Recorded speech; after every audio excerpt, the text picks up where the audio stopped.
Aujourd'hui, je vais vous raconter l'histoire incroyable d'une serveuse timide nommée Eva Cartier qui essayait simplement de survivre à un autre service lorsque le plus dangereux parrain de la mafia de la ville lui a fait une offre scandaleuse. Regardez-moi dans les yeux et je vous donne 20 millions. Tout le monde se figea. Personne n'avait jamais osé, mais Eva, elle, l'a fait. Cet unique moment d'audace l'a plongée dans un monde d'armes, de trahison, d'amour interdit et de pouvoir. Ce qu'elle pensait être un simple défi est devenu le début de l'histoire d'amour la plus dangereuse que vous n'entendrez jamais. Dans le silence feutré et la lumière ambrée de chez Giorgio, un restaurant exclusif niché au cœur de Lyon, chaque murmure et chaque tintement de cristal semblaient amplifiés. Ce soir-là, la tension s'enroulait dans l'air, aussi tendue qu'un arc bandé. Le brouhaha habituel des clients fortunés était assourdi. Même le personnel de service se déplaçait avec une urgence silencieuse. Eva Cartier, une jeune serveuse aux traits doux et à l'habitude de se cacher derrière un rideau de cheveux châtains, sentait son pouls battre à tout rompre dans sa gorge. Elle lissa le devant de son tablier noir avec des mains tremblantes. Chez Giorgio n'était pas étranger aux invités de marque, mais ce soir, c'était différent. Toute la section arrière avait été réservée sous un nom qui n'était prononcé qu'à voix basse parmi le personnel, Lorenzo Vitali. Eva avait déjà entendu ce nom. Qui, dans la ville, ne l'avait pas entendu? Un puissant parrain de la mafia, disait-on, bien que personne n'osât le dire trop fort. Vitali contrôlait supposément la moitié de la pègre lyonnaise à l'âge de 35 ans. Il était tristement célèbre et intouchable, un homme dont la simple présence pouvait faire frissonner quiconque avait un peu de bon sens. Lors du briefing d'avant-service, le directeur du restaurant, M. Dubois, était blême en instruisant le personnel sur l'invité de marque de la soirée. « Soyez poli, soyez rapide et ne croisez pas son regard », avait-il averti, sa voix tendue. Traitez la table de M. Vitali comme si c'était la famille royale et ne les contrariez sous aucun prétexte. Maintenant, alors qu'Eva équilibrait un plateau de flûte de champagne, elle sentait le poids de cet avertissement. Sa nervosité habituelle était amplifiée. Être timide faisait partie de sa nature. Elle préférait passer inaperçue, servir impeccablement, puis se retirer dans l'ombre. Ce soir, elle désirait désespérément être invisible, une simple silhouette vacant à ses occupations sans attirer la moindre attention. Pourtant, le destin avait d'autres plans. Du coin de l'œil, Eva vit un groupe d'hommes se frayer un chemin à travers le restaurant vers la section privée. Ils se déplaçaient en formation, comme une meute de loups parmi des moutons.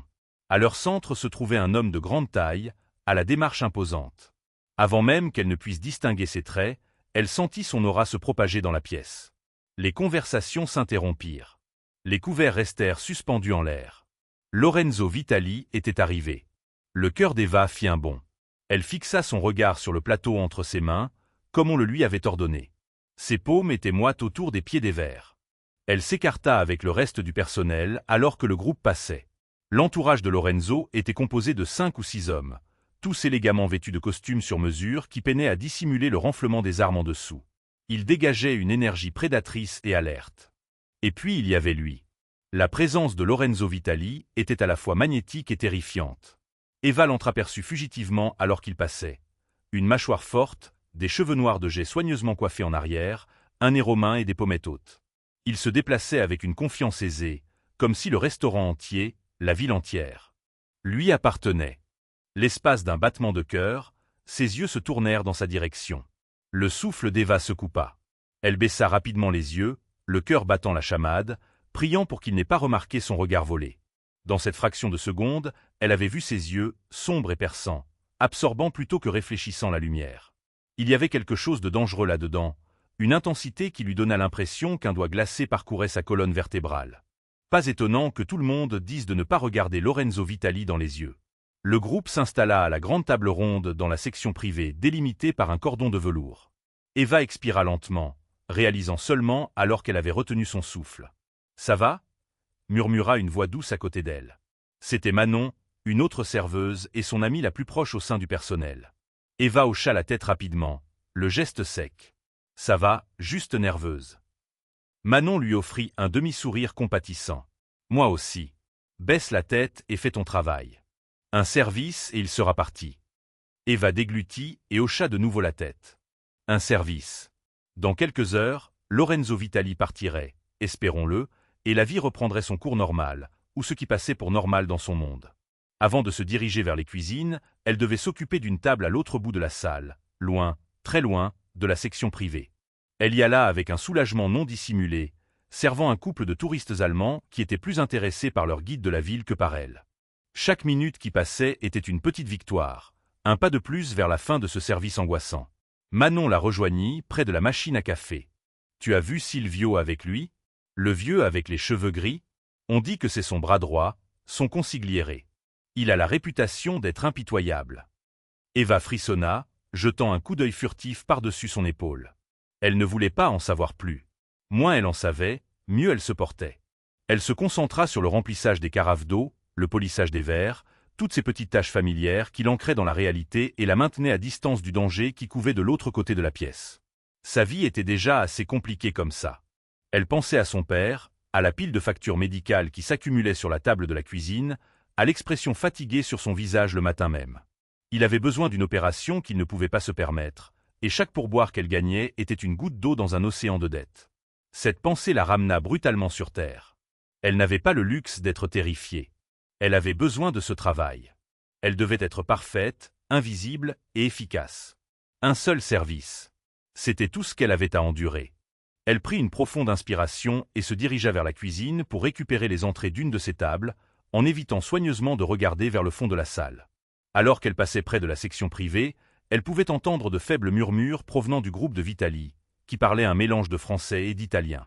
Son italien de lycée était rouillé, mais elle saisit quelques mots, affari, accordo, familia. Elle se mordit la lèvre et se força à ne pas écouter. La dernière chose qu'elle voulait était d'entendre quelque chose qu'elle n'aurait pas dû. En cuisine, le chef chargea son plateau d'amuse-bouche artistiquement disposé. Le plateau en équilibre sur son épaule, Eva retourna dans la salle à manger. Elle se fraya un chemin jusqu'à la table 12, qui, malheureusement, se trouvait inconfortablement près de la section privée.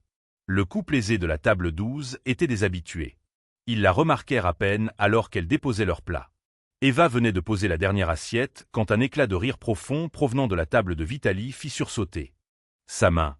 Son cœur bondit alors qu'une flûte de champagne à moitié pleine sur son plateau bascula.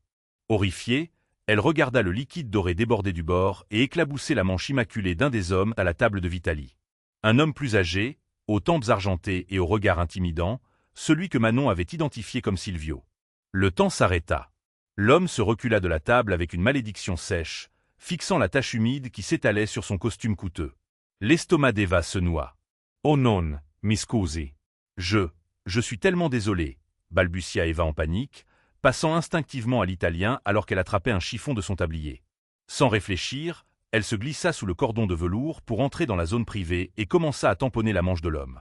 Son esprit lui hurlait qu'elle ne faisait qu'aggraver les choses, qu'elle franchissait la barrière tacite. Mais elle était déjà en mouvement. La conversation autour de la table mourut. Eva sentit le poids de multiples regards la clouer sur place. Surtout un regard, lourd et inflexible. Lorenzo Vitaly la regardait. L'homme aux cheveux argentés dont elle avait taché le costume lui arracha la serviette des mains avec un regard furieux. « Sté attenta, ragazza » gronda-t-il. « Fais attention, ma petite. » Ses joues brûlèrent de honte et de peur. C'était exactement le genre d'erreur qu'elle avait prié de ne pas commettre. « Je suis vraiment désolé, monsieur », réussit à dire Eva, la voix tremblante. « Je vais apporter de l'eau gazeuse pour aider avec la tâche ou payer le nettoyage à sec. » Basta. L'ordre calme et profond coupa court à son babillage. Assez. L'ordre silencieux de Lorenzo Vitaly ne fit pas seulement taire Eva, mais aussi l'homme en colère et toute la table. Le pouls d'Eva rugissait à ses oreilles alors que cette même voix s'adressait directement à elle. « Mademoiselle, venez ici, » dit Lorenzo. Les pieds d'Eva semblaient enracinés dans la moquette. Chaque instinct lui criait de fuir, mais son instinct de survie lui disait que désobéir pourrait être pire. Rassemblant le peu de courage qui lui restait, elle se tourna et fit quelques pas chancelants pour se tenir à côté de la chaise de Lorenzo, au bout de la table. Elle garda les yeux fixés sur le sol poli, sur le bout de ses chaussures en cuir italien. De près, l'air autour de lui semblait chargé d'électricité. Il ne parla pas tout de suite. Le silence s'étira de manière insupportable. Elle pouvait sentir son cœur battre la chamade, son plateau trembler entre ses mains. Finalement, Lorenzo parla, son ton indéchiffrable. « Comment vous appelez-vous »« Eva, monsieur, » dit-elle doucement, sa voix fonctionnant à peine. « Eva » répéta lentement Lorenzo comme s'il goûtait le son. « Regardez-moi, Eva. » C'était une instruction, douce mais ferme. Le souffle d'Eva se coupa. « Ne le fais pas. » L'avertissement de son directeur résonnait dans sa tête. Mais comment pouvait-elle lui refuser maintenant? Ses yeux se levèrent un instant avant qu'elle ne perde courage et ne les baisse à nouveau. Dans 7 millisecondes, elle vit la partie inférieure de son visage. Rasé de près, un menton fort, une légère cicatrice le long de sa mâchoire qui disparaissait sous l'ombre de son col. La réalisation qu'elle se tenait à portée de main d'un homme réputé pour commander des exécutions lui donna le vertige. Elle se sentait comme une proie devant son prédateur, piégée par la politesse et la peur. La musique douce du restaurant semblait s'être tue, et le seul son qu'elle percevait était le bourdonnement de son propre sang dans ses oreilles. Le silence de Lorenzo était une forme de torture psychologique, une démonstration de pouvoir sans un mot. Il la laissait mariner dans son angoisse, la scrutant, l'évaluant. Eva sentit les regards des autres hommes à la table, un mélange de curiosité, d'amusement cruel et d'indifférence. Pour eux, elle n'était qu'un divertissement passager, un insecte qui avait eu la malchance de voler trop près de la toile d'araignée.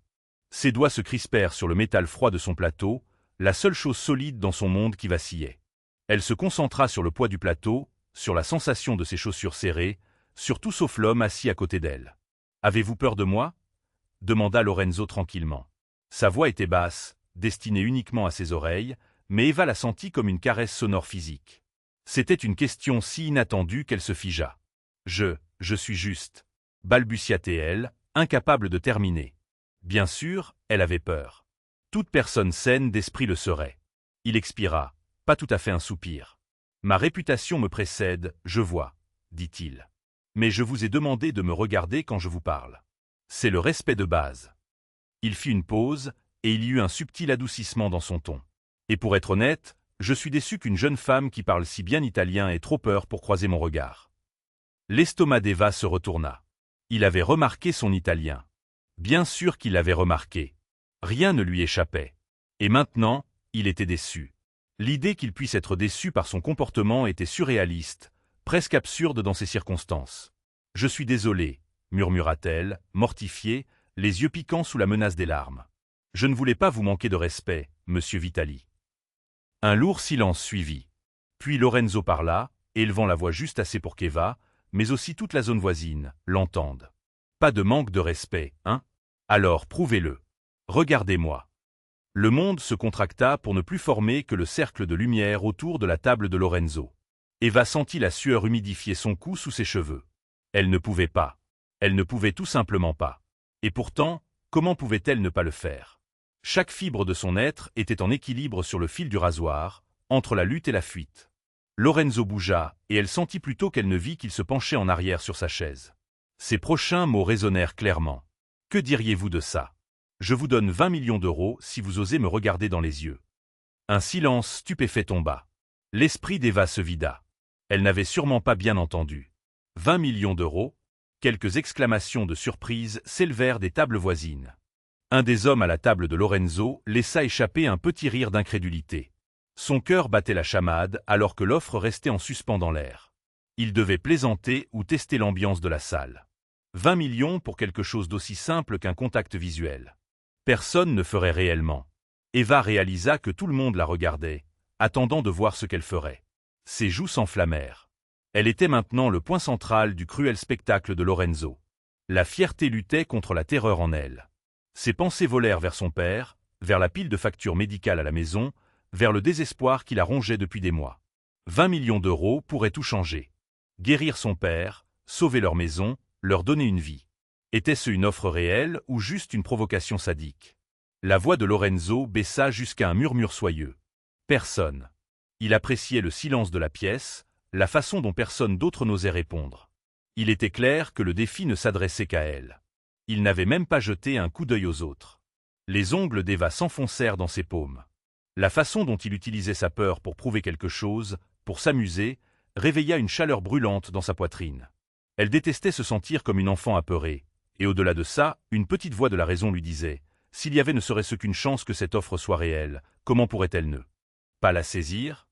Pour le bien de son père, sinon pour le sien, elle prit une inspiration tremblante. Lentement, Eva leva le menton, suivant la ligne de son costume sur mesure jusqu'à son visage. Au-dessus de sa mâchoire forte, de son nez légèrement tordu, et finalement, dans ses yeux. C'était comme faire un saut dans le vide. Les yeux de Lorenzo Vitali étaient des bassins sombres et insondables fixés sur les siens. Le temps sembla ralentir. Elle entendit vaguement quelqu'un retenir son souffle à proximité. Le brouhaha du restaurant s'estompa sous les battements de son pouls. Elle recula, baissant les yeux. « Merci » balbutia-t-elle, incertaine, ne sachant même pas pourquoi elle le remerciait. La promesse de l'argent, ou simplement le fait qu'il ne lui ait pas fait de mal. Sentant à peine ses jambes, Eva se retira de la section privée, se glissant sous le cordon. Son visage était brûlant, et tout son corps tremblait d'une montée d'adrénaline retardée. Elle attrapa son plateau abandonné sur la table 12 avec des doigts engourdis et s'enfuit vers la cuisine.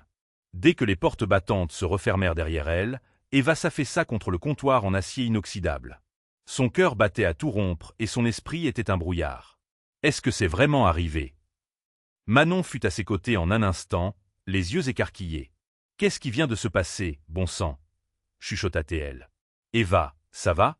On dirait que tu as vu un fantôme. » Eva laissa échapper un son qui était à mi-chemin entre un rire et un sanglot. « Je crois que je viens de gagner 20 millions d'euros, » réussit-elle à dire, la voix hébétée.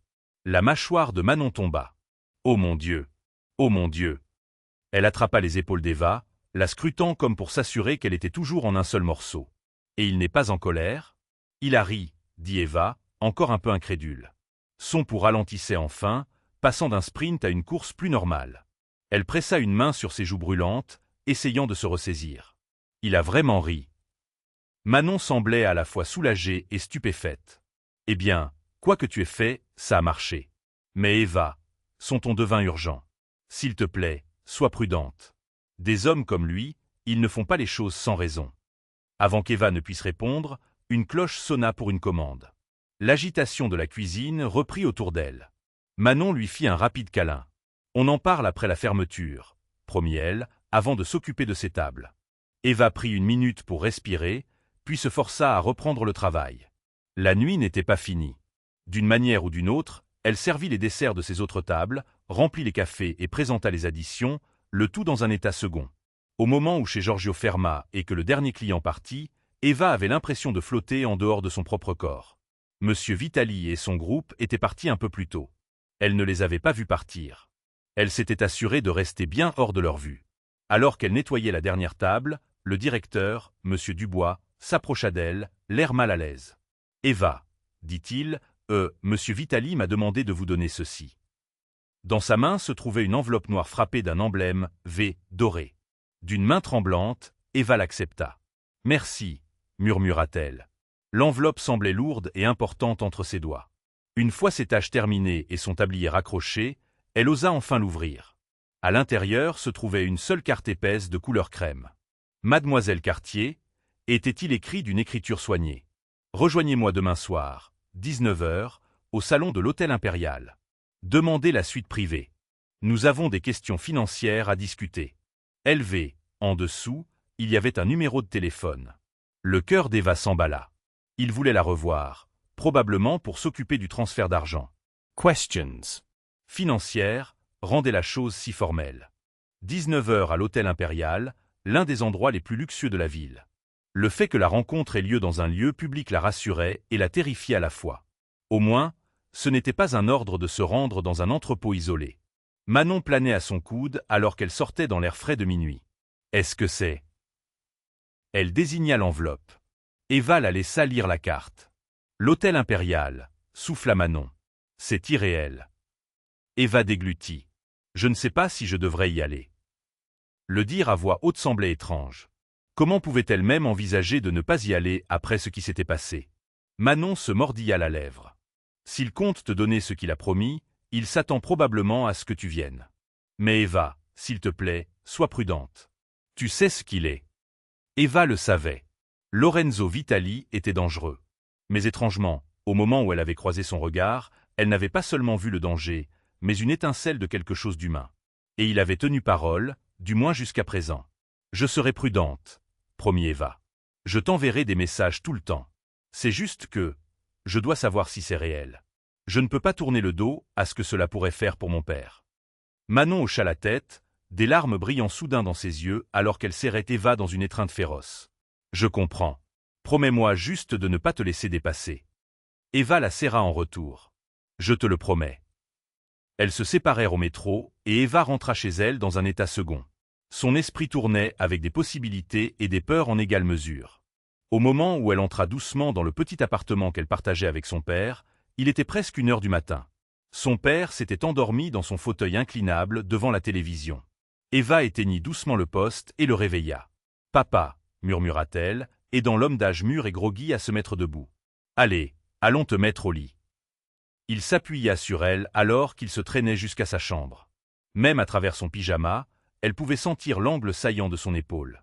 Il avait tellement perdu de poids pendant la chimiothérapie. « Nuit tardive » marmonna-t-il. « Occupée au restaurant » répondit-elle doucement. La culpabilité la tiraillait. Elle n'était pas prête à expliquer ce qui s'était réellement passé. Mais ça s'est bien passé. Il lui tapota la main. « Tu travailles trop dur, ma chérie. Tu dois aussi prendre soin de toi. » Eva ravala la boule qu'elle avait dans la gorge. « Ne t'inquiète pas pour moi, papa. On vas en sortir. Je te le promets. » Après qu'il se soit endormi, elle se retira dans sa propre petite chambre. Ce n'est qu'à ce moment-là qu'elle laissa les événements de la nuit se rejouer dans son esprit en technicolor. Elle serra la carte noire de Lorenzo entre ses doigts. 20 millions d'euros. Cela ne semblait pas réel, mais demain pourrait le confirmer. Eva mit une alarme sur son téléphone pour l'après-midi, sachant qu'elle aurait besoin de repos. Mais le sommeil ne vint pas facilement. Quand elle fermait les yeux, elle voyait le regard sombre de Lorenzo et ressentait à nouveau ce moment vertigineux de défi. Finalement, l'épuisement l'emporta. Le lendemain passa dans un flou surréaliste. Eva appela le restaurant pour dire qu'elle ne viendrait pas, prétextant une urgence familiale, ce qui n'était pas loin de la vérité. Si cette rencontre se passait mal, cela pourrait très bien en devenir une. Elle passa la journée à aider son père avec un rendez-vous et à faire quelques courses, essayant de rester occupée. En fin d'après-midi, elle se tenait devant son placard, se demandant avec angoisse quoi porter. La plupart de ses vêtements étaient simples et pratiques. Le salon de l'hôtel impérial exigeait quelque chose de plus chic. Finalement, elle opta pour une robe noire arrivant aux genoux avec des manches longues, l'une des seules robes vraiment belles qu'elle possédait, et des talons bas de couleur chair. Elle défit sa queue de cheval habituelle, brossant ses cheveux jusqu'à ce qu'ils brillent en vagues douces autour de ses épaules. Une touche de mascara et de gloss compléta le look. Elle portait rarement plus de maquillage que ça. Se regardant dans le miroir, Eva reconnut à peine la femme qui la fixait. Il y avait de la couleur sur ses joues et une lueur nerveuse dans ses yeux verts qui n'étaient pas là depuis longtemps. Elle était excitée, réalisa-t-elle. Nerveuse à en mourir, oui, mais aussi excitée à l'idée de revoir Lorenzo. Cette pensée provoqua un battement dans son estomac. Ce n'est pas un rendez-vous, se dit-elle fermement. C'est une réunion d'affaires. Mais une petite voix dans son esprit murmura qu'aucune réunion d'affaires ne lui avait jamais fait battre le cœur comme ça. Elle laissa un mot à son père disant qu'elle rencontrait une amie du travail et de ne pas l'attendre, puis appela un VTC pour l'emmener à l'hôtel. Le crépuscule était tombé lorsque la voiture s'arrêta devant la grande entrée de l'Impérial, tout en marbre et en lumière dorée. Eva traversa le hall, la tête haute, même si à l'intérieur elle se sentait comme une imposture.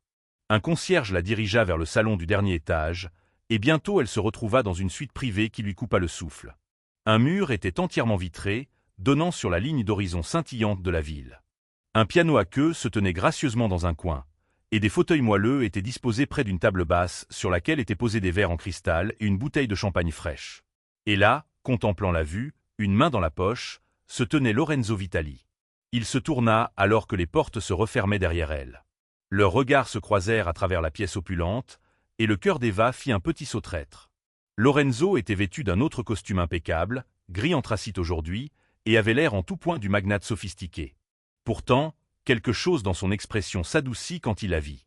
Mademoiselle Cartier la salua-t-il avec un sourire lent et chaleureux. « Vous êtes venu. »« Bonsoir, monsieur Vitali, » répondit Eva, s'efforçant de garder une voix stable. Elle marcha vers lui sur des jambes qui semblaient étonnamment solides compte tenu de sa nervosité. « Merci de m'avoir invité. »« Appelez-moi Lorenzo, s'il vous plaît, » dit-il.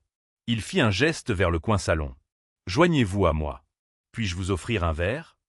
Eva s'installa dans l'un des fauteuils. « Peut-être juste de l'eau. »« Merci. » Lorenzo hocha la tête et se dirigea vers le buffet. Alors qu'il lui versait un verre d'une carafe, elle prit un moment pour l'étudier subrepticement. Dans ce cadre neutre, sans ces hommes autour, il semblait un peu moins redoutable. Beau, indéniablement, mais aussi humain. La nuit dernière, il avait semblé être une force de la nature. Ce soir, c'était un homme qui l'invitait à boire un verre. Il revint et lui tendit l'eau, puis s'installa dans le fauteuil d'en face, son propre verre contenant un doigt de whisky ambré. « Comment vous sentez-vous aujourd'hui, Eva » demanda-t-il, son ton sincèrement intéressé. « J'imagine que la nuit dernière a été intense. » Elle laissa échapper un rire haletant. « C'est une façon de le dire. Je suis encore en train de tout digérer, pour être honnête. »« J'en suis sûr, » dit-il. Il fit tourner le whisky dans son verre, son regard ne quittant jamais son visage. « Je vous dois des excuses. Je vous ai mise dans l'embarras devant tout le monde. C'était injuste. » Eva fut surprise par cette déclaration. « J'apprécie, mais je pense que je me suis mise dans l'embarras toute seule aussi. J'aurais pu simplement m'enfuir. »« Non, la plupart des gens n'auraient pas fait ce que vous avez fait, » dit Lorenzo. Une pointe d'admiration colorait sa voix. « Vous m'avez surpris, Eva. Peu de gens y parviennent. » Une chaleur timide lui monta au cou.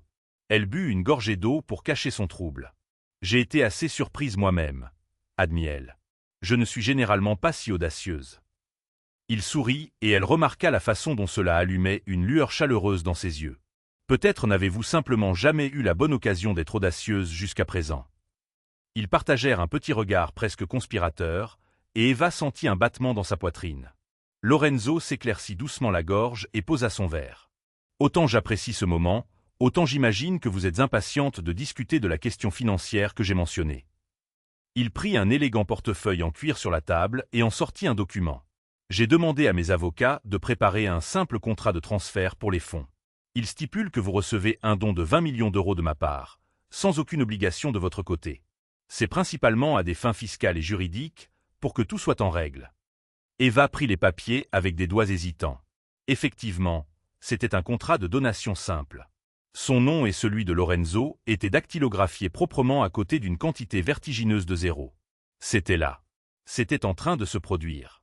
Sa gorge se serra d'émotion alors qu'elle relevait les yeux vers lui. « Je ne sais pas comment vous remercier, » dit-elle doucement. « Vous changez ma vie. » L'expression de Lorenzo s'adoucit. « Je tiens simplement ma promesse. Les circonstances étaient peut-être peu orthodoxes, mais vous avez remporté ce défi à la loyale. » Il fit une pause, choisissant ses mots avec soin. « Et je trouve que j'apprécie plutôt d'utiliser mes ressources pour quelque chose de bien, pour une fois. » Eva signa là où c'était indiqué, sa main tremblant juste un peu. À ce moment-là, sa main tremblait légèrement. C'était comme si elle venait de signer l'existence d'un nouveau destin. Il y a un jour à peine, elle vivotait de pourboire. Maintenant, avec quelques traits de plume, tous ses soucis désespérés avaient été levés de ses épaules. Lorenzo contresigna et rassembla les documents. Voilà. Le virement sera initié dès demain matin. Il se pencha en arrière et la regarda avec un signe de tête approbateur. Félicitations, Eva. Vous êtes maintenant une femme très riche. Elle laissa échapper un rire tremblant. Ça ne semble pas réel. Ça le deviendra quand vous verrez votre solde bancaire, gloussa-t-il. Il leva son whisky. Au courage et aux fortunes qui changent. Elle leva son verre d'eau et le trinqua avec le sien. Au courage, répéta-t-elle en souriant. Ils burent et pendant un moment, le silence s'installa, mais il n'était pas inconfortable. Eva sentit qu'un poids avait été levé qui n'avait rien à voir avec l'argent. Elle réalisa qu'elle faisait confiance à cet homme devant elle, qu'elle lui faisait confiance pour tenir sa parole. C'était un sentiment étrange étant donné qui il était. C'était peut-être la façon dont il s'était adouci avec elle, retirant un peu de ce masque formidable. Lorenzo posa son verre. « Eva, puis-je vous demander ce que vous allez faire maintenant? Avec l'argent, je veux dire. Vous aviez des raisons d'en avoir besoin, je suppose. » Elle hocha la tête, posant son verre sur ses genoux. « Mon père, il est très malade, un cancer. Il a besoin d'une chirurgie et d'un traitement que nous ne pouvions pas nous permettre jusqu'à maintenant. Je vais m'assurer qu'il reçoive les meilleurs soins. Après ça, je pourrai régler nos dettes. Et peut-être, ajouta-t-elle avec un petit sourire plein d'espoir, que je pourrai retourner finir mes études à temps partiel. J'ai dû abandonner pour travailler quand il est tombé malade. Vous avez mis votre vie entre parenthèses pour votre famille, dit Lorenzo.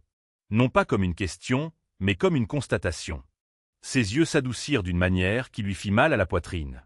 Votre père a de la chance d'avoir une fille comme vous. C'est moi qui ai de la chance. Il m'a élevé seul après la mort de ma mère. Je ferai n'importe quoi pour lui, dit Eva, la voix épaisse de gratitude car maintenant, grâce à Lorenzo, elle pouvait réellement faire ce qui était nécessaire. Lorenzo inclina la tête. La famille, c'est tout. J'ai perdu mon père il y a quelques années, mais je me surprends encore à essayer d'être à la hauteur de ce qu'il attendait de moi. Il devait être très fier de vous, offrit doucement Eva. Une ombre passa sur le visage de Lorenzo. Peut-être. C'était un homme difficile à satisfaire, mais il m'a tout appris. Comment être fort, comment diriger, comment tenir ma parole. Tout le succès que j'ai, je le lui dois. Il soupira, puis eut un sourire désabusé. Je suis désolé. Je ne voulais pas devenir mélancolique. Ce n'est rien. Merci de partager cela avec moi, dit Eva avec sincérité. Elle se sentit honorée qu'il lui ait ouvert une fenêtre personnelle, même brièvement. On dirait que vous portez un lourd fardeau. Il haussa une épaule. Le manteau m'est tombé dessus, que je le veuille ou non. On ne tourne pas simplement le dos à un héritage comme le nôtre, même si parfois je me demande. Il laissa sa phrase en suspens, puis secoua la tête, chassant la pensée. Peu importe. Un moment de silence passa. Eva réalisa avec une certaine surprise qu'elle se sentait à l'aise. La nervosité qui lui avait noué l'estomac plus tôt avait disparu. Ils étaient assis dans un silence complice, écoutant les faibles notes de jazz qui filtraient et le bourdonnement lointain de la ville en contrebas. Lorenzo l'observa un long moment, son regard pensif. « Eva, vous avez mentionné hier soir que vous n'êtes généralement pas si audacieuse. J'espère que vous savez que ce que vous avez fait a demandé un courage remarquable. » Eva sentit ses joues s'échauffer. « Je pense que j'étais un peu folle, pour être honnête. » Il gloussa. « Peut-être un peu, mais courageuse tout de même. » Il se pencha légèrement en avant, les coudes sur les genoux. « Si vous me permettez de le dire, je trouve cela rafraîchissant.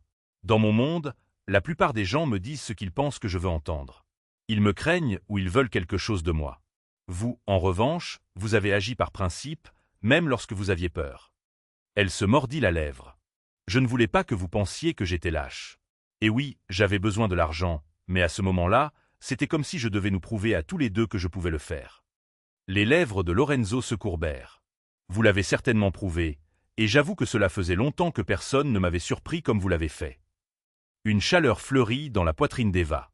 En partie de la fierté, en partie quelque chose de plus tendre. « J'en suis heureuse, » dit-elle doucement. Il lui sourit alors, d'un sourire chaleureux et sincère. Le genre de sourire qui fit chavirer son cœur. « Vous avez une nature très généreuse, Eva. Il n'est pas fréquent pour quelqu'un dans ma position de rencontrer quelqu'un comme vous. » Elle baissa les yeux, timide sous l'intensité de son compliment. « Quelqu'un comme moi. Gentille, honnête, intrépide quand il le faut, énuméra-t-il. Ce sont des qualités rares dans mes cercles. » Le silence retomba. Cette fois, chargé d'une nouvelle tension subtile. L'esprit d'Eva s'emballa. Était-il simplement poli, ou se pourrait-il qu'elle lui plaise? Elle se réprimanda intérieurement. C'était un puissant parrain de la mafia. Il ne s'intéressait pas à elle au-delà de cette étrange affaire. Et pourtant, la façon dont il la regardait maintenant, la douceur dans ses yeux, l'ouverture détendue de sa posture par rapport à la nuit dernière, quelque chose avait changé. Eva réalisa soudain qu'elle le fixait dans les yeux depuis qui sait combien de temps, sans peur cette fois. Elle rougit et détourna le regard. « Je devrais probablement y aller. J'ai déjà pris assez de votre soirée, » dit-elle à contre-cœur. La dernière chose qu'elle voulait était de partir, mais elle savait qu'elle ne pouvait pas rester ici à le dévorer des yeux toute la nuit. Lorenzo consulta sa montre et fronça légèrement les sourcils, comme s'il regrettait lui aussi à quel point le temps avait filé. « Si vous y tenez, mais permettez-moi au moins de demander à mon chauffeur de vous ramener. » Il se leva, redressant sa veste. Eva se leva également. « Vous n'êtes vraiment pas obligé. Je peux prendre un taxi. » Il leva une main, faisant taire ses protestations avec un doux sourire. « Faites-moi plaisir. Après la nuit dernière, j'insiste pour m'assurer que vous rentriez chez vous en toute sécurité. » Son ton protecteur provoqua un petit frisson en elle. « D'accord, » acquiesça-t-elle. Lorenzo composa un numéro sur son téléphone et murmura des instructions pour que sa voiture soit amenée. Puis il l'accompagna jusqu'à la porte de la suite. Le cœur d'Eva battait plus fort à chaque pas vers la séparation.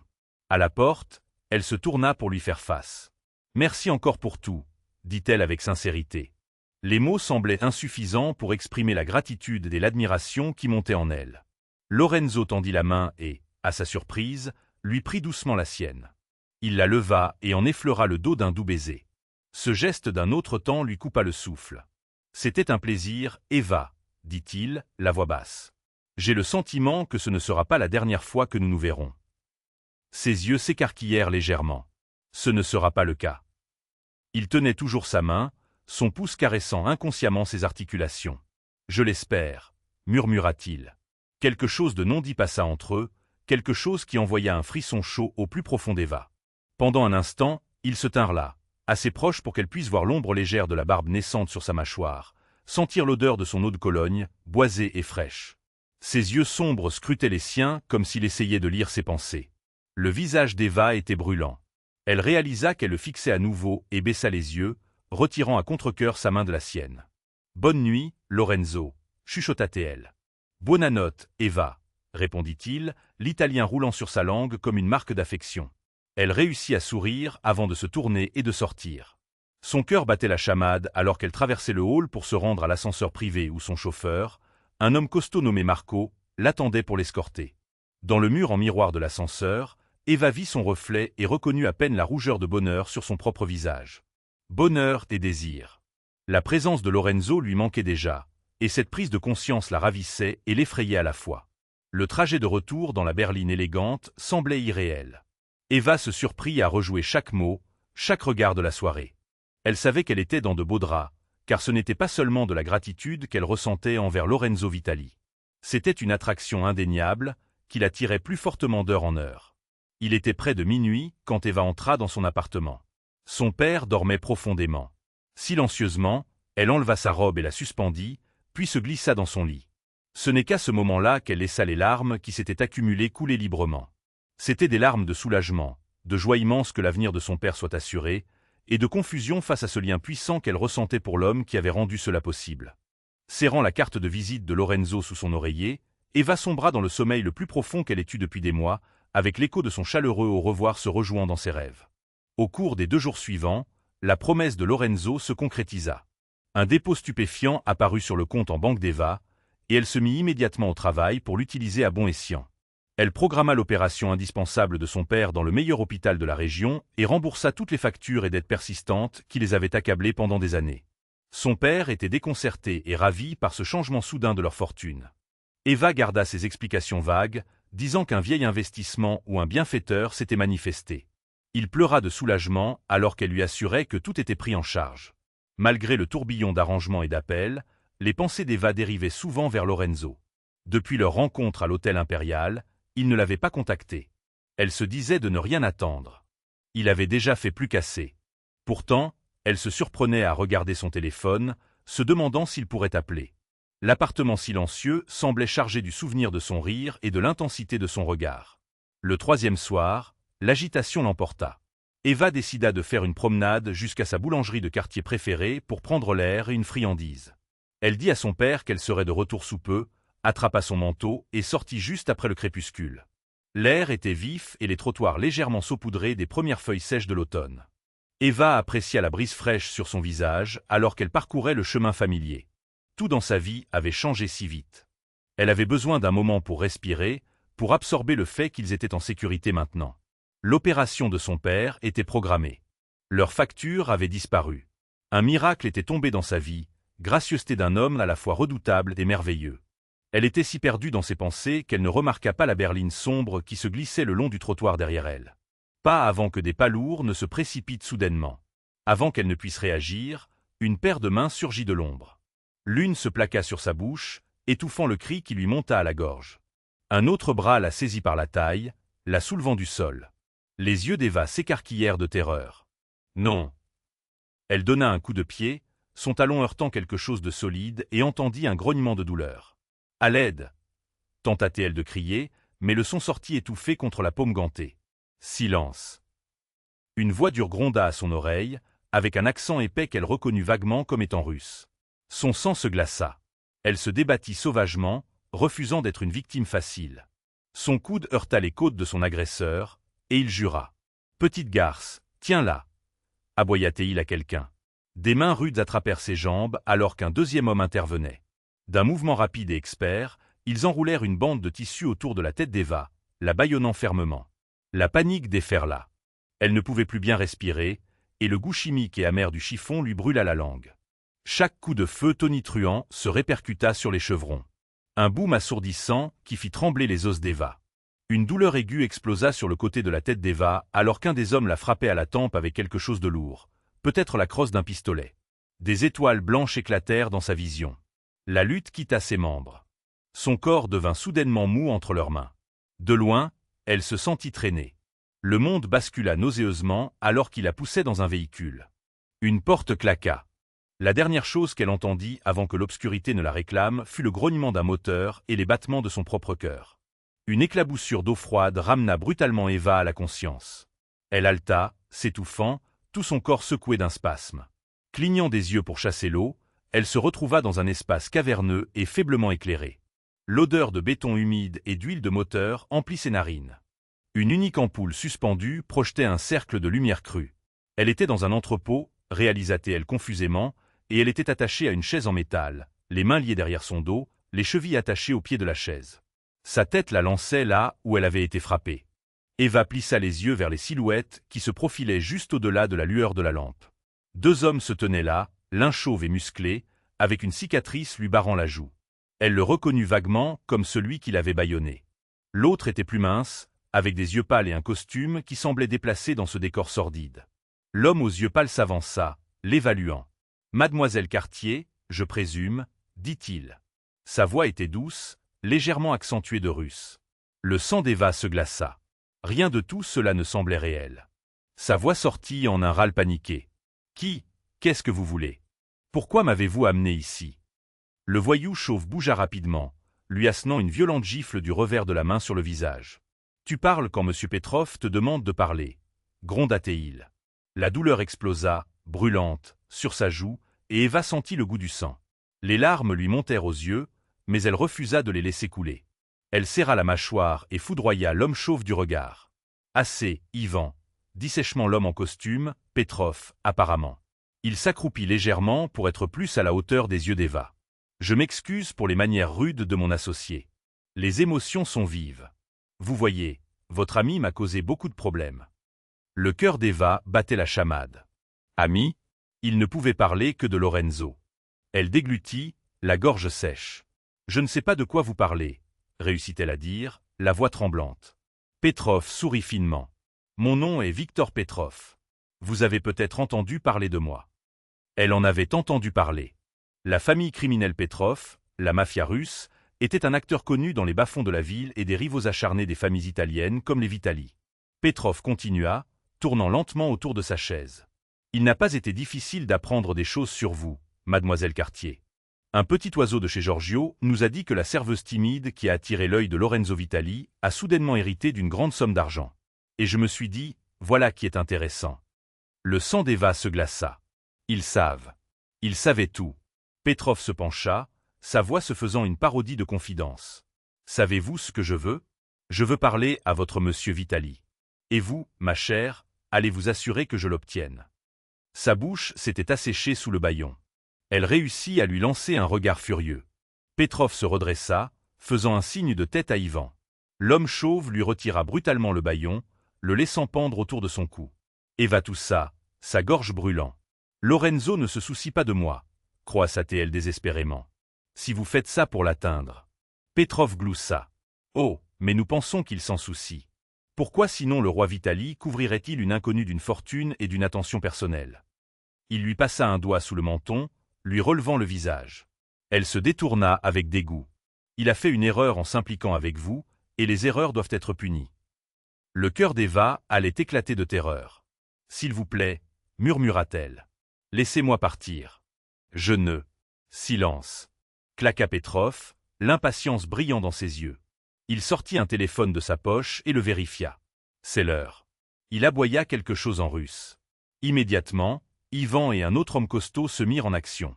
Ils firent rouler Eva, chaise et tout, sur le sol en béton jusqu'à l'espace plus large de l'entrepôt, la positionnant dans un projecteur brut sous la lampe. Ivan pressa alors le canon d'une arme de poing contre sa tempe. Eva ne put réprimer un gémissement en sentant le métal froid contre son crâne. L'autre homme de main prit position dans l'ombre sur le côté, un fusil d'assaut à la main, et visa vers la grande porte coulissante de l'entrepôt. Petrov se tenait devant Eva, à quelques mètres en arrière. Il leva son propre pistolet, le pointant vaguement dans sa direction alors qu'il appelait dans l'obscurité. « Vitali, entre. Ne sois pas timide. » Le cœur d'Eva se serra. À travers la large ouverture de la baie de chargement partiellement ouverte, Elle vit la silhouette de Lorenzo dans le crépuscule extérieur. Il était là. Oh mon Dieu, il était venu. Lorenzo entra dans la lumière de l'entrepôt avec des pas mesurés et délibérés. Il ne portait pas de manteau, juste une chemise noire, les manches retroussées jusqu'au coude et un pantalon sombre. Dans sa main, lâchement, il tenait une arme de poing pointée vers le sol. Ses yeux trouvèrent immédiatement Eva, et elle y vit une peur et une fureur brute avant qu'il ne les masque. « Je suis là », annonça-t-il, sa voix résonnant. « Laisse-la partir, Petrov. C'est entre toi et moi. » Petrov rit, un son creux dans le vide. Si seulement c'était si simple. Je dois dire, Lorenzo, je ne t'ai jamais cru capable de faiblesse. Pourtant, te voilà, venant quand on t'appelle pour une fille. Il cracha le dernier mot comme s'il le dégoûtait. La mâchoire de Lorenzo se crispa. « Dis-moi tes conditions » articula-t-il difficilement. Il garda son arme baissée, mais sa posture était tendue, prête à bondir. « Tu veux du territoire, de l'argent ? Dis-le-moi et laisse-la partir. » Le cœur d'Eva se serra en entendant le désespoir contrôlé dans son ton. Il était prêt à tout abandonner pour sa vie. La prise de conscience était à la fois terrifiante et réconfortante. Petrov sourit désagréablement. « Très bien. Je prends le contrôle de tes quais sur le Rhône et de tes opérations de jeu en ville, avec effet immédiat. » Les narines de Lorenzo se dilatèrent. C'était facilement un tiers de son empire que Petrov exigeait. Il n'hésita qu'une seconde. « D'accord. » lâcha-t-il. « Prends-les. Je demanderai à mes avocats de transférer tous les actifs que tu veux. Maintenant, libère Eva. »« Pas si vite, » dit Petrov. « Laisse tomber ton arme, lentement. Donne-la-moi d'un coup de pied. » La main de Lorenzo se crispa sur son pistolet. Ses yeux se tournèrent à nouveau vers Eva. Elle secoua la tête de manière infime, le cœur battant la chamade. Elle ne voulait pas qu'il se désarme, mais elle ne voulait pas non plus que Petrov lui fasse du mal, à lui ou à elle. Le regard de Lorenzo se durcit de résolution. Sans rompre le contact visuel avec elle, il se pencha soigneusement et posa son arme à feu sur le béton, puis la poussa vers l'avant avec son pied. Elle glissa sur le sol. Un des hommes de Petrov la ramassa. Un terrible sentiment d'impuissance envahit Eva. Lorenzo était désarmé, en infériorité numérique, et ils étaient tous les deux à la merci de Petrov. Le sourire de Petrov s'élargit. « Bien. Maintenant, viens te tenir près de ta belle. » Doucement et facilement. Lorenzo s'approcha jusqu'à n'être qu'à quelques pas de la chaise d'Eva. Ivan garda le pistolet pressé contre sa tempe, sa main potelée agrippant ses cheveux pour maintenir sa tête immobile. Eva gémit involontairement à la piqûre sur son cuir chevelu et à la morsure de l'acier sur sa tempe. Les mains de Lorenzo se crispèrent en poing à ses côtés. « J'ai fait ce que tu as demandé. Laisse-la partir, Victor. » Petrov fit la moue. « En temps voulu. D'abord, je veux quelque chose de plus contraignant qu'une promesse verbale. » Il fit un signe de tête à l'homme qui tenait le pistolet de Lorenzo, lequel tendit à Petrov un document plié et un stylo. « Signe le transfert des actifs. Nous avons rédigé quelque chose de simple. Signe ça et elle est libre de partir. » Lorenzo prit les papiers, les parcourant rapidement du regard. Sa mâchoire se contracta. « Une fois que j'aurai signé, tu nous tueras tous les deux, » dit-il d'un ton plat. Ce n'était pas une question. Petrov haussa les épaules. « Tu ne signes pas, Ivan là-bas lui fait sauter la cervelle et je te tue de toute façon. Quoi qu'il en soit, j'obtiens ce que je veux. Mais au moins de cette façon, vous pourriez tous les deux vivre. Je suis un homme d'affaires, Lorenzo. Pas de bain de sang inutile. » Il mentait. Eva pouvait l'entendre. Petrov avait bien l'intention de les exécuter quoi qu'il arrive. Lorenzo devait avoir réalisé la même chose. Ses yeux se plissèrent et ses épaules se redressèrent subtilement, comme s'il se préparait à ce qui devait être fait. Le souffle d'Eva se coupa. Elle vit la lueur d'un plan se former dans son expression. « Très bien, » dit Lorenzo, d'un calme trompeur. Il s'agenouilla lentement pour utiliser le sol comme support et signa chaque page une par une. Il tourna même les pages pour vérifier qu'elles avaient toutes été correctement remplies. L'esprit d'Eva lui hurlait de ne pas faire confiance à Petrov, mais elle se mordit la lèvre avec force pour rester silencieuse. Elle devait faire confiance à Lorenzo, croire qu'il savait ce qu'il faisait. Il se releva, tendant les papiers. « Voilà, tout est signé. » Petrov aboya un ordre. Le sbire au fusil le passa en bandoulière et s'avança pour prendre les papiers de la main de Lorenzo. Et c'est là que tout a basculé. Dans un mouvement flou, Lorenzo saisit le fusil de l'homme qui s'approchait, le déséquilibrant, et balança la crosse directement au visage du voyou derrière lui. L'homme au fusil tâtonna, abasourdi par l'attaque soudaine. Lorenzo pivota, ajusta le fusil et appuya sur la détente. La détonation assourdissante du coup de feu dans l'espace clos fit sursauter Eva. Le sbire distant qui se cachait tomba avec un cri, se tenant la jambe. Lorenzo l'avait touché avant qu'il ne puisse dégainer son arme. Petrov hurla de fureur et ouvrit le feu. Lorenzo tourna derrière l'homme au fusil, utilisant son corps comme bouclier. Les balles déchiquetèrent le malheureux voyou avec des bruits sourds et écœurants. Lorenzo riposta par-dessus l'épaule de l'homme, forçant Petrov à plonger derrière un pilier de soutien. À l'instant où l'attention d'Ivan faiblit dans le chaos, Eva sut que c'était sa chance. Elle se tordit et enfonça son coude en arrière dans l'aine d'Ivan avec toute la force qu'elle avait. Il beugla de douleur, l'arme s'écartant de sa tête pendant une précieuse seconde. Eva se jeta sur le côté, chaise et tout, s'écrasant lourdement sur le sol. Le tir d'Ivan manqua sa cible, l'éclair du canon illuminant l'espace où sa tête se trouvait. Lorenzo fut sur lui en un instant. Il laissa tomber le fusil et se jeta en avant, un éclair d'acier dans sa main. Il devait avoir attrapé un couteau tombé. Il y eut une brève lutte puis un gargouillis humide alors que Lorenzo tranchait la gorge d'Ivan. Le grand homme s'effondra avec un bruit sourd, les yeux fixés sur le vide. Eva était étendue sur le côté, toujours attachée à la chaise. Des coups de feu retentirent à nouveau. Petrov sortait de sa cachette pour vider son chargeur sur Lorenzo. Lorenzo plongea et roula, évitant de justesse la grêle de balles. Une balle effleura son bras. Eva le vit tressaillir, une tache sombre se propageant sur sa manche. Des clics s'écrésonnèrent alors que Petrov vidait les dernières cartouches. Avec un grognement, il jeta le pistolet vide et chercha une recharge dans sa veste. Lorenzo bondit avant que Petrov ne puisse dégainer sa deuxième arme. Les deux hommes se heurtèrent, luttant férocement à quelques mètres seulement de l'endroit où Eva était allongée. Petrov était grand mais mince, pas de taille à rivaliser en force avec le Vitali aux larges épaules. Pourtant, la rage l'alimentait. Il griffa et porta un coup au bras blessé de Lorenzo, lui arrachant un grognement de douleur. Eva lutta contre les cordes à ses poignets, désespérée de se libérer, désespérée d'aider. Ses doigts effleurèrent quelque chose de froid et de métallique sur le sol. Le pistolet d'Ivan, tombé à quelques centimètres de ses mains liées.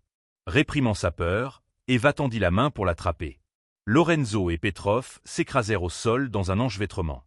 Petrov enfourcha Lorenzo et sortit un petit couteau d'un fourreau de cheville, le levant bien haut. Lorenzo attrapa son poignet, arrêtant la lame à quelques centimètres de sa propre gorge, son visage contracté par l'effort alors que Petrov pressait avec un sourire fou. Les doigts d'Eva se refermèrent sur la crosse du pistolet, ses mains tremblant. Elle le manœuvra maladroitement sur ses genoux et retira la sécurité, priant pour se souvenir correctement de son fonctionnement. Petrov força le couteau à se rapprocher, une goutte de sang fleurissant sur le cou de Lorenzo là où la pointe piquait la peau. Lorenzo grogna, utilisant ses deux bras pour retenir le poids de Petrov, mais son bras blessé tremblait. Eva prit une profonde inspiration, s'appuyant contre le dossier de la chaise renversée. Elle visa l'homme au-dessus de Lorenzo avec des mains instables. « S'il vous plaît, supplia-t-elle silencieusement et pressa la détente. Le coup de feu claqua comme le tonnerre. Petrov sursauta, le couteau tombant de sa main alors qu'un trou rouge foncé s'épanouissait dans son costume juste en dessous des côtes. Lorenzo, les yeux écarquillés, le repoussa. D'un mouvement fluide, Lorenzo attrapa le pistolet de Petrov tombé à proximité et tira 2 coups dans la poitrine de Petrov. Le chef de la mafia russe tomba en arrière et resta immobile, les yeux fixés sur les chevrons de l'entrepôt. Soudain, tout devint silencieux.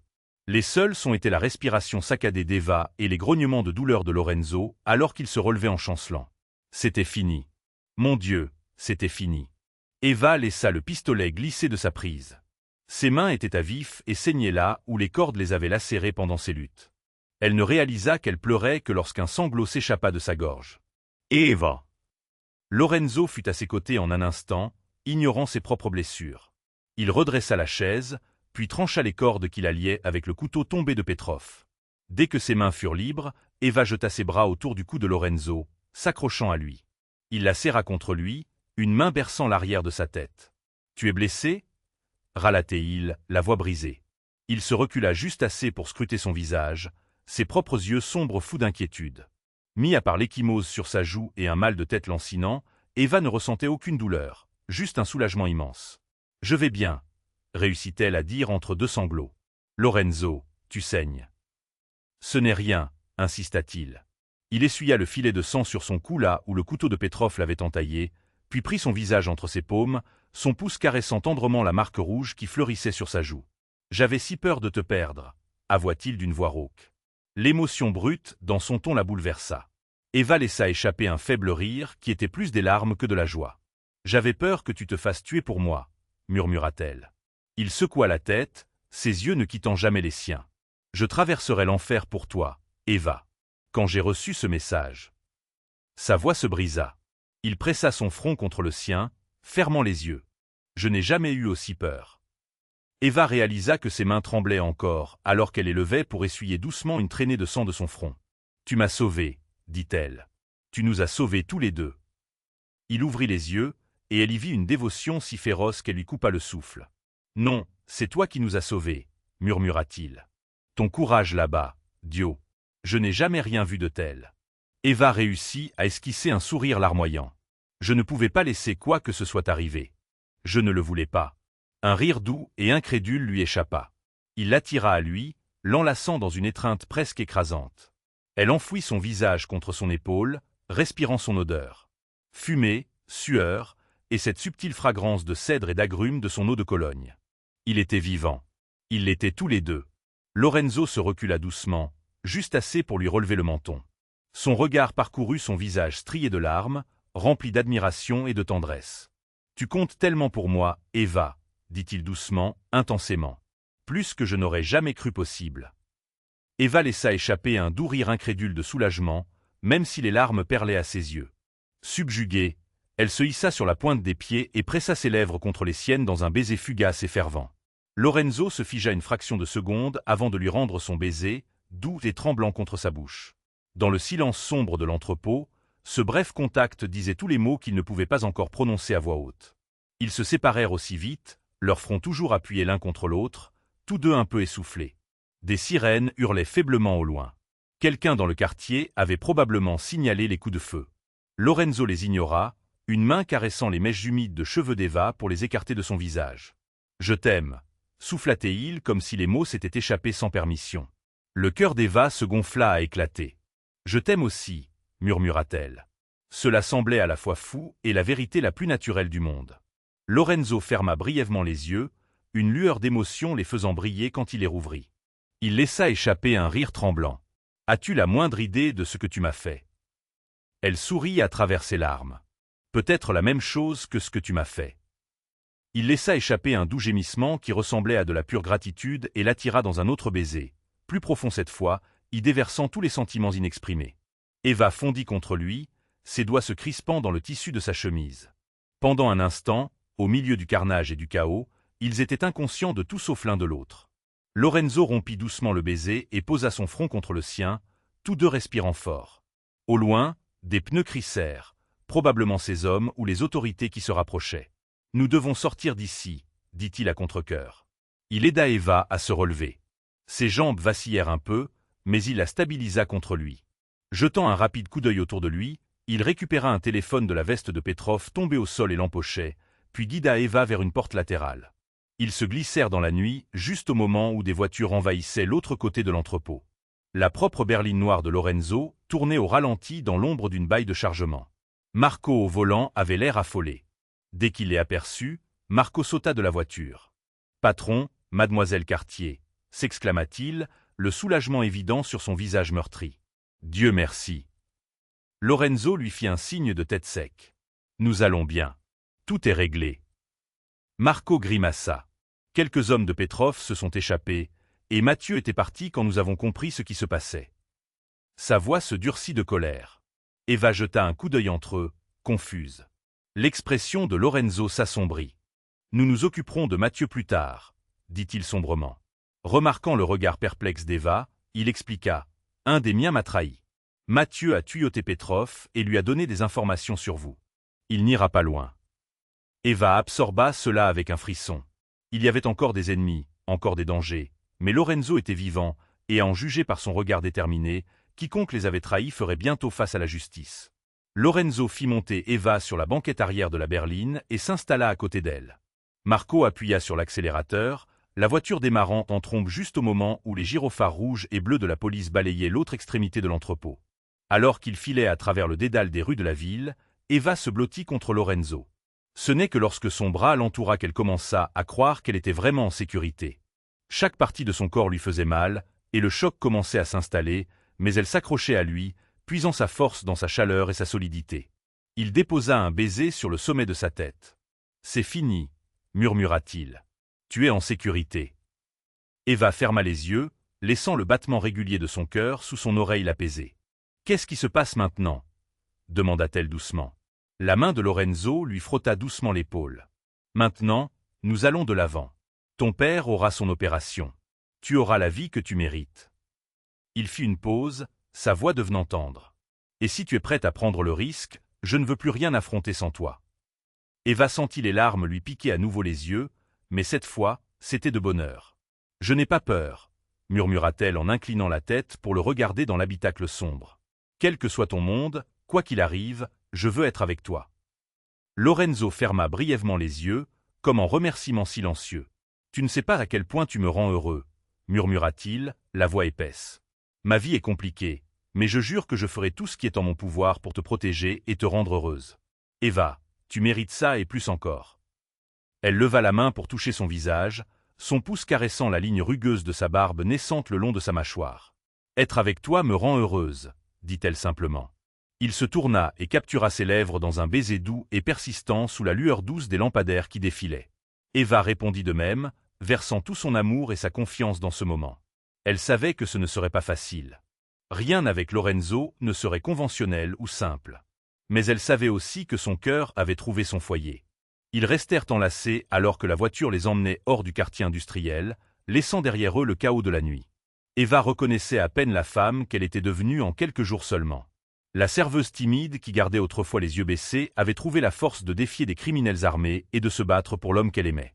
En découvrant Lorenzo, elle avait découvert son propre courage, et elle savait qu'elle ne serait plus jamais la même. Quelques semaines plus tard, Eva se tenait dans la cour ensoleillée de l'hôpital où son père se remettait de son opération. Les arbres nus de l'hiver commençaient à montrer les premiers bourgeons verts du printemps. À ses côtés, Lorenzo parlait chaleureusement avec son père, qui était assis emmitouflé dans une couverture sur un banc, des couleurs revenant sur ses joues. Eva regarda les deux hommes discuter et sentit une vague de gratitude l'envahir. L'opération de son père avait été un succès. Il était en voie de guérison, et chaque jour, il devenait plus fort. Lorenzo s'était assuré qu'ils aient les meilleurs médecins, bien qu'il minimisât son rôle chaque fois qu'Eva le remerciait. Pour son père, Lorenzo était simplement l'ami généreux qui avait aidé Eva à traverser une période faste et qui venait souvent leur rendre visite pour leur remonter le moral. En vérité, il était devenu bien plus. Dans les semaines qui avaient suivi l'épreuve de l'entrepôt, Lorenzo et Eva avaient été presque inséparables. Ils géraient discrètement les retombées de la disparition de Petrov et les affaires restantes, sans jamais laisser rien de tout cela la toucher, elle ou sa famille. Et Eva, à son tour, se retrouvait à s'intégrer dans sa vie de manière inattendue, lui offrant du réconfort les jours difficiles et l'espoir que le cycle de la violence pourrait peut-être un jour être brisé. La vie n'était pas soudainement devenue un conte de fées. Il y avait des chuchotements dans le milieu sur le fait que le patron Vitali devenait sentimental, et Lorenzo portait toujours de lourdes responsabilités. Eva faisait face à ses propres ajustements. Elle quitta son travail de serveuse, s'inscrivit à nouveau à l'université à temps partiel et planifia soigneusement comment utiliser sa richesse pour aider les autres, comme elle en avait rêvé. Mais quels que soient les défis qui se présentaient, ils les affrontaient ensemble, apprenant à équilibrer la lumière et l'ombre.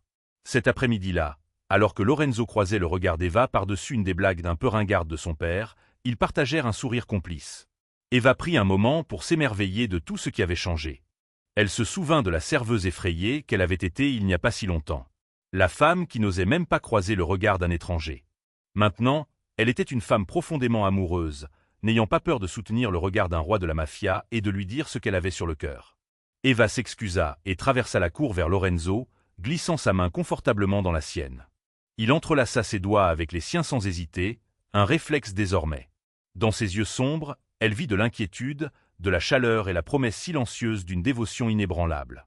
Elle serra sa main. « Quoi » demanda-t-il doucement, remarquant son expression pensive. Eva secoua la tête, ses lèvres se courbant en un sourire éclatant et satisfait. « Rien, je pensais juste à la chance que j'ai. » Lorenzo porta sa main à ses lèvres et y déposa un doux baiser, exactement comme il avait fait le soir de leur première rencontre. « Le sentiment est entièrement réciproque, » murmura-t-il.